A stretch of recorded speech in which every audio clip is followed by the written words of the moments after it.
And here we go, up the stairs, weekly picks. This week on the 11th of January 2023 was amazing. I've literally overwent my $35 budget. There were a lot of homage covers, of course, expected throughout the week. I have a feeling that they're going to be doing this for the month, but other than that, it was a great pick. I did have a few first appearances as I researched before I started. So let's get to it. Spider-Man, of course. Can't turn that Miles Morales homage to Todd McFarlane. I did grab that other one. Here's the Star Wars. I did not go over this through my review. You can't turn down Mandalorian, first appearance of Moff Gideon. Here's the Amazing Spider-Man. I got this homage cover. It was a good book. I got this Adventures with Mickey Mouse. Two of those books about the cover. This Exhaust and this Ghost Rider last cover issue sold out. Photon was great. I didn't know that was an homage. This was my favorite, and this was my top of the week. This Adventures of Star Wars. That Flash is amazing. Great homage cover. That Flash was a great start. Here's a Wolverine I did not pick up. I wanted it so much, but I didn't pick it up. It was past my budget. Another good homage.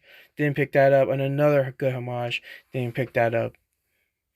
Nemesis was amazing, and the story was great. I did have the first one. I didn't pick that one as well. This is a spoiler alert. Plot lines will be discussed, and first appearances and deaths will be brought up on this episode. Thank you. Here's my order of purchasing priorities. I have 3 of them when buying new comic books every Wednesday. The first priority is key issues. The first appearance, the death, or a conflict between 2 popular characters would be considered a key issue. Second priority is the story.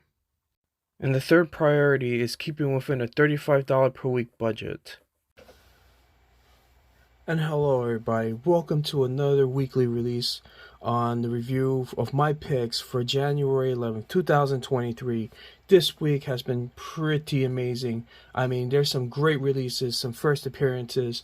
I'm looking forward to it. I read most of these. They're great. I think they're the best picks. They're going to have their value for their money. But other than that, they're awesome covers. Marvel, once again, with this month, I don't know how long this is going to last, of all these homages to their classic covers. It's been really fun to look at, and it's been very hurtful to not buy every single one of them because, well, it runs a heck of a bill, and you'll see that when I get to this bag. But other than that, Marvel, again, with these homage covers, I haven't collected every single one of them, even though I wish I had, like that Wolverine where he has the finger and he's like, come over here, and it looks kind of realistic. I didn't get that because the story was awesome, but it wasn't any value at all, because there's no new character. It's just him going against himself with the vegetation that he's secretly underground in. I don't know if it's part of Swamp Thing. I read through it really fast, and I felt that it wasn't going to gain any momentum value, only for the cover itself, which is a homage to the original Wolverine #1 during his first release, his first own series. So here we go. Let's get to it. Midtown Comics. Oh, look at this. The amount of spending here, it's crazy. This week has been way over my budget. I didn't like when it goes over budget, but if the comic book is worth it, I want to get it while I have the chance, because I might never have the chance to get that book. And that's the thing of how comic books are these days, is that you miss out, and you could have had it for $4. Now it's on sale for like 25. They're just like doing it like Comic-Con tickets. They're taking it to another extreme. So let's start out with the first one. Miles Morales, Spider-Man #2. Now, I'm going to tell you something about this book. It does have a first appearance of Radim as Rabble. The story of this was great. I do enjoy it. I didn't love it that much. But the first appearance of Radim is like totally cool. But more importantly, I think I got 2 copies of this because I really love this homage to Todd McFarlane's Spider-Man #1 back in '92. I mean, look, it has the original Spider-Man right there. And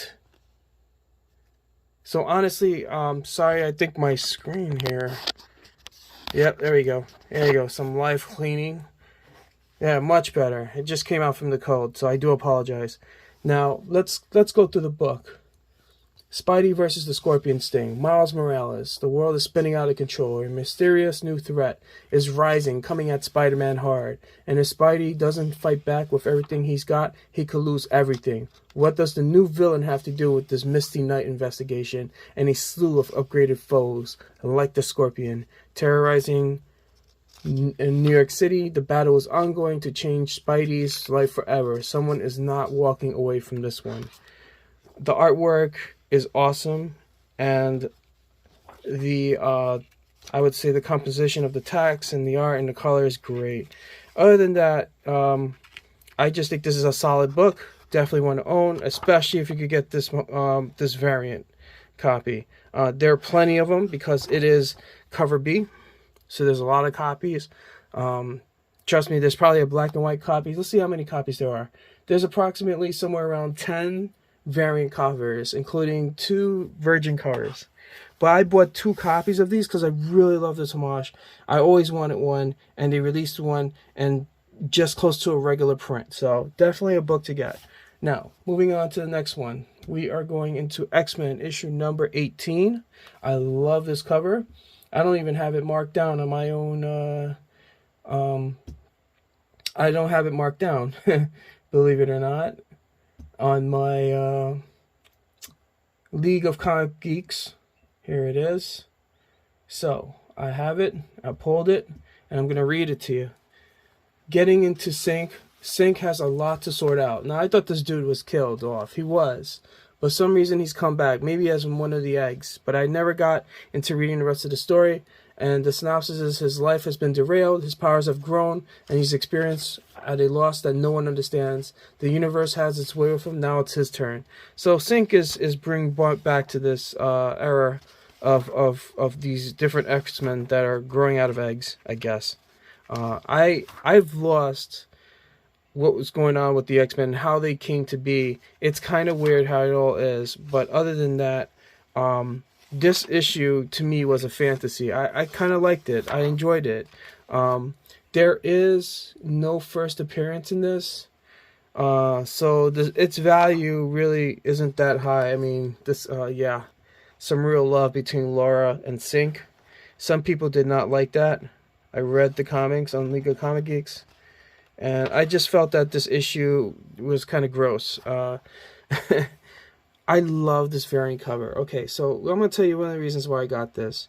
I got this because I felt the variant cover is awesome. I thought it was great, and I usually don't get a cover unless it's great. The reason why I didn't get the other Wolverine is because there's nothing like this yet for Laura.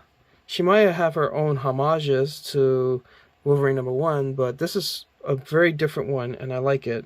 And the story on this was actually not bad. It was not bad at all. I'm going through it again because I'm basically reading fast through it. I've read through it before. It is kind of a boring issue. I would consider it to be an honorable mention, but I got it anyway. $4 issue. Let's go on to Miss Marvel. Now this was a bit of a fun ride. Check my pull list here, and of course I didn't log in Miss Marvel. Sorry guys. Once again, logging these things is just half the battle. It is, what can I say, work. There she goes. I have it. I pulled it, and I added it to my collection. Lost in limbo, caught in the explosive events unfolding across New York, including a face-to-face confrontation with Chasm himself, Kamala Khan finds herself teleported into limbo, the domain of the Goblin Queen, Madeline Pryor. As the city descends into chaos and threatens everything and everyone Kamala holds dear, she is left with no choice but to call on Miles Morales for a helping hand. I enjoyed this book. I had a lot more fun with this book. I think this was pegged by the team up of these individuals. I forgot what they're called. They are called the League of Inventors. Now, it's not their first appearance, but it is their first appearance as a team up for the League of these pigeon-head, bird-headed individuals, which you'll see on these coming. I think I ran through it already. I really like this issue. I had fun. Here it is. I had fun with it. And I like this, the Inventors. This is their first team up. It's kind of cool. I like their bird head designs. I don't even know if they're real birds. I mean, look at the pigeons above. Look, I read this. This was great. It was a lot of fun. And I just grabbed it for the heck of it because, first off, I grabbed it because it's the first team up of the Inventors. The Inventor actually, his first appearance was in Miss Marvel #5 back in 2014. And I just decided that I like that team up. I want to have it in my collection. And the story itself was pretty good, pretty solid. And the artwork is pretty much there. And the coloring was well done. I just like the spreads on this thing. It's a lot of fun. I like how Kamala's family gets involved and their effect on what was going on here. I mean, this opens another storyline of Dark Web, so we'll see what happens from here. It's kind of cool that Miles is in this story too, because Miles and Kamala are literally a river across from each other. So definitely a fun book, definitely a collector's item, definitely have to get it. All right, let's move on. This Superman Connect, a preview of Superman in the blue suit, which not a lot of people liked back in '94. Or after the death of Superman, when he returned, he came into this electrical blue suit. I know nothing much about it. I just bought the first appearance to a friend, and I'm gonna read it. But I'm gonna tell you, I grabbed this issue because this is probably the first appearance of this John Kent suit. So I grabbed it just because it's a first appearance and it's gonna be a collector's item. So there you go. I grabbed a free copy of that. Now, who cannot turn down some Mandalorian, right? First appearance of Moff Gideon, and I couldn't even get the variant copy. So I got the conceptual variant copy for the episode. There's a beautiful Mike Mayhem variant A that I wanted, but also the main cover to me was kind of weird. It showed Mr. Jackson, I forgot his name, who played Apollo and Rocky. He kind of looked kind of funny, like he looked kind of fat in it, and I wish they kind of trimmed it up a bit. Kind of messed up to say, but yes, he did look a little bit off. There's some pretty interesting Mandalorian covers, as always, but I wanted the Moff Gideon because it is his first appearance in this cover. Let's go through it real quickly. It's a very short synopsis. An old contact extends from an invitation from the Mandalorian to make peace with his enemies. That's all it says on the synopsis here on League of Comic Geeks. Look at that cover. I have like 2 copies of that. It's a beautiful cover. The artwork on this is a little bit, it's pretty good. It goes to the point. And remember, this is an episode of Mandalorian, an actual episode, and it was a really good episode. And I believe that this is the appearance of Moff Gideon, like I said, but it could be the death of Krill, who is a close member, a friend that the Mandalorian had met in the earlier part of the season 1 of the Mandalorian. So I think in the end he does get killed off here, as he's killed off by 2 Imperial Speed bikers. And here's Moff Gideon's first appearance.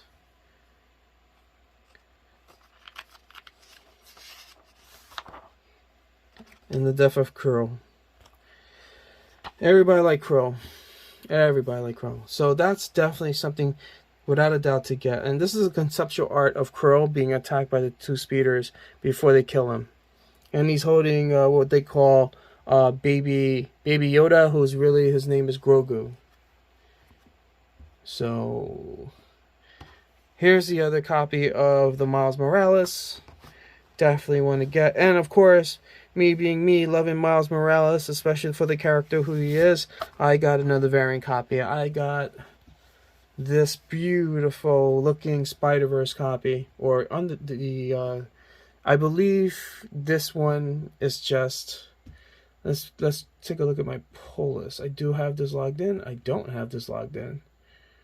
Funny enough, no, I have. It is the Baldari Graffiti.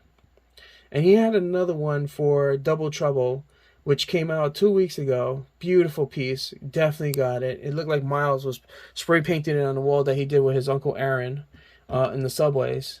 It was kind of dope. And I figure I get this one too. It's the same synopsis, same story of Miles, but a different cover. I had to get this because it reminded me of the cartoon, which I loved so much. No matter how many times I watched the Under the Spider-Verse, I watched it 3 times in the theater, and I've watched it at home like twice already, and I still love it. It never gets old, and it's such a great movie. Not because it always, like, how should I put it? It it has the flavor of a person who grew up in New York, and that's what I love about it. I could relate to it, and that's how Marvel treats their characters, and that's why Miles, I believe, is such a valuable character, and I stand by that because he's really what we are in life. We are these young kids in this very long type of big environment, and there's a lot that we have to handle. People have to go to different schools. You got a Hispanic mom, you got African American father. He's also Spanish too, possibly. I don't see him speaking Spanish, but he never did in the comic book. So, and there's a Uncle Aaron. I had an Uncle Aaron as well, but I no longer see him anymore, so I don't know what happened to him. He was a hustler, just like his Uncle Aaron. So, he was always nice to me, and I never saw him ever again because there was some personal conflicts with my family that didn't go so well and went south. So, other than that, that's why I truly envelope Miles, because he is the epitome of New York City lifestyle. He is a child of New York City, just like Peter Parker. He's the child of the modern child of New York City, and Peter Parker, I would say, is the 50s modern child of New York City. So that's how you could break it down, as the torch is passed on to Miles, who now lives a sort of life that most New York City children go through. He has an Asian friend. I mean, who doesn't have an Asian friend? There's so many different types of cultures in our society in New York City that a village and a village away, within 2 streets, there's like an Indian, a Pakistani, and like literally a Chinese and Korean, and Thai. It's just all over the place in New York City. So basically, Miles kind of, to me, represents the culture of New York City, and that's why he's such a popular character here. Now let's go to Spider-Man. Not Spider-Man, sorry. Let's go to Star Wars here. This is a issue that was released last week, and I didn't get a chance to get it, and I did. And sorry guys, this is probably 2 weeks ago.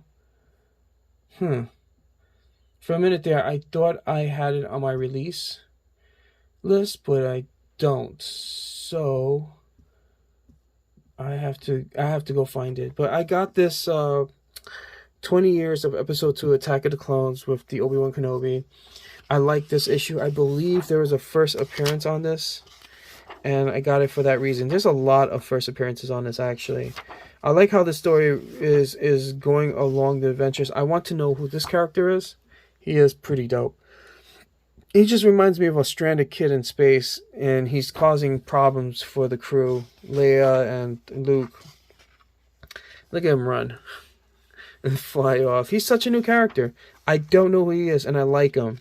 I like him because he's mischievous. And he looks like he sort of survived here, and that's the last I've seen of him. Well, here he is again. He grabs a lightsaber, and he swings it around like a play toy. And look at Luke saying, "Be careful with that." He's a thief. I think he's gonna be awesome. I think he's a great addition to the Star Wars. I don't know who this is, but it's pretty cool. I like the design of him. Pretty cool. I think there's 2 first appearances on this. I grabbed it because of that, and I enjoyed that story with that kid because he reminds me of my nephews who would say, "Hey, what's this?" And he runs around and starts waving it like I'm gonna ignore him, and I don't, of course. All right, next one. We are going to Photon, issue number 2.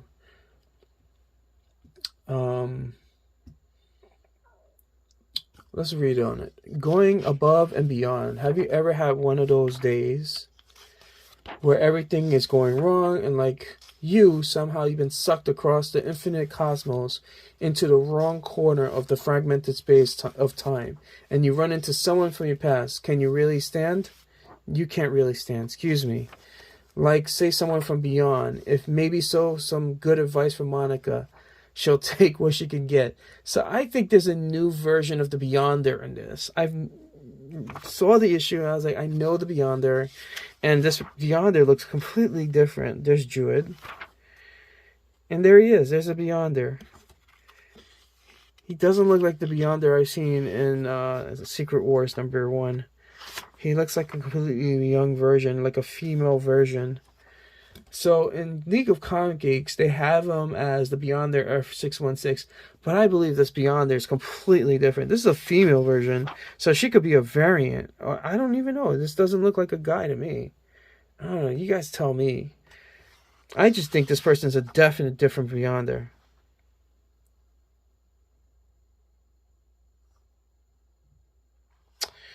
Yeah, so I grabbed this because this Beyonder to me was sort of like different. Not the same Beyonder I knew from the Secret Wars. And here's his appearance right here, the Beyonder. I just felt that this Beyonder is not the same as the original 616 Beyonder. He does some really interesting things with the timeline here. And I don't know. I'm a bit confused, but I'm gonna tell you, this is quite the issue. I didn't want this actual one. I wanted to get the actual Luca the demonized variant, but I think the 1/25 ratio Rod Reese variant would have been better. But I'm not going to get that and pay $40 for it, so I took the this Monaco Classic Homage variant, which I believe, I don't know what's, I love how they write it there. After Ron Romita Sr. and Ron Romita Jr. I don't even know what this is homage is to, excuse me. So, I like it. I still took it, and there were not too many copies left, and they're still, I mean, I'm saying that there's not a lot of copies, and in Midtown, I come back on Fridays, there's a 10 more. So like I said, don't give up on Wednesday. If Wednesday they're out, come back the next day, call them, see if they have it, and they'll let you know. I mean, I thought many times that I was going to get a copy of it, that they were going to be gone by speculation and by Wednesday, and by the time I got back on Friday with a dull face, it's right in front of my face. It's there. So don't give up, keep looking, and keep hunting, and get that issue, and also take a look at it too before you buy it. Maybe it's an issue you think something's going to happen and it really doesn't happen, and it'll be a waste of your $4 when you can use it on another issue that might be something worth your while. So for instance, the gas lamp in Strange Academy finals, and we thought Gaslamp was going to fight the Strange Academy, and it never happened, but they have a cover that looks like it. So, just go through the book, just browse it. This one, I wasn't going to get because I browsed to it. Here it is right now. Let's read this one. This is the Ghost Rider, issue number 10. This finalizes the American Nightmare. I think a lot of people are disappointed. And here's a spoiler. There is a fight between Exhaust and Ghost Rider and Johnny Cage. However, it ends and cuts off, and we don't know what happens. So people are pissed about that, because it's leading, you got this new character. He's dope. He's crazy. He's like, a skull with flesh and like smoke coming out of his like exhaust, hence the nickname Exhaust for his character. And you have this small little fight with 2 pages and it ends. So what the heck? Other than that, the character is reborn in this, a character I love back in '92. Let's go through it. In the blood-soaked tunnels beneath Chicago, upon the horned altar of Hell's backbone, the final fights of the Shadow Country arc will come to a startling conclusion. Blackheart, Exhaust, Zeb and his magicians, Thalia, War Road, and Ghost Rider himself will crash together, and not everyone is making it out alive. In the aftermath of these battles, a new chapter begins featuring new allies, new threats, and the return of some familiar faces. I was never going to get this issue, and then I went through it, and here's the fight between Exhaust, he's a crazy looking villain, I love it, and Ghost Rider. They are fighting, and he's fighting with I believe his daughter. Give me a second here, I almost bent the comic book. And then the fight with Exhaust didn't last, and then here's the last piece of it, and then we don't know what happens.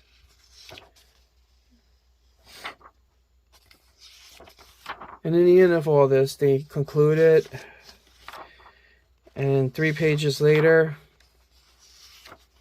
the first appearance of Danny Ketch. And it looks like they're testing him with some sort of hellfire. That is Danny Ketch. That is this Ghost Rider from 92. And to have this cover homage, which to me was the last cover in Midtown, and I was in shock when I saw this. There's one spine tick on this, which I can't complain because it was the last copy. And when I came back on Friday, it was not there anymore. These were taken up. So I'm glad I got this copy.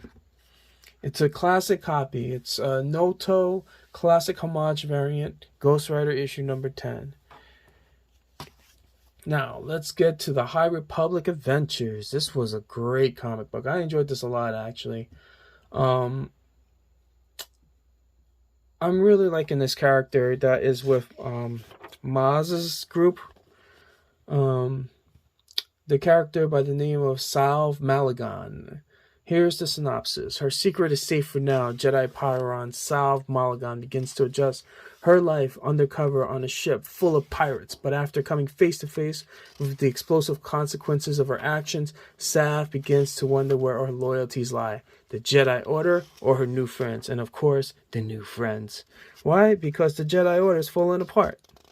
Thanks to Vader and Darth Sidious. So I'm really, this person's first appearance is going to make a huge difference because I think they're going to implement this person in live action. Hopefully, I think she's a really dope character. If she gets her own series, even if it's a cartoon version or 3D animated series, it's going to be fun. This whole comic book has not disappointed, and I like the take that Maz has an effect on this character. Maz is a new character. She wasn't out until Force Awakens, and Maz's character basically is extending her storyline here. I think that was the end of it. So there are some new characters in here. There's the first appearance of Adabo, Sayakim, Lavalax Verzin, and DRRN. I just spelled that last one. There are 4 new characters in this, and I think they're right here somewhere. But I'm going to be honest with you, it was a great story. I didn't care about the first appearances. That will have an effect on the value of this comic book, of course, because it's their first appearance, and they could be used in other issues that will go out in the future. So other than that, this is the week, and I hope you enjoy it. Please subscribe and like, and have a great day. Thank you.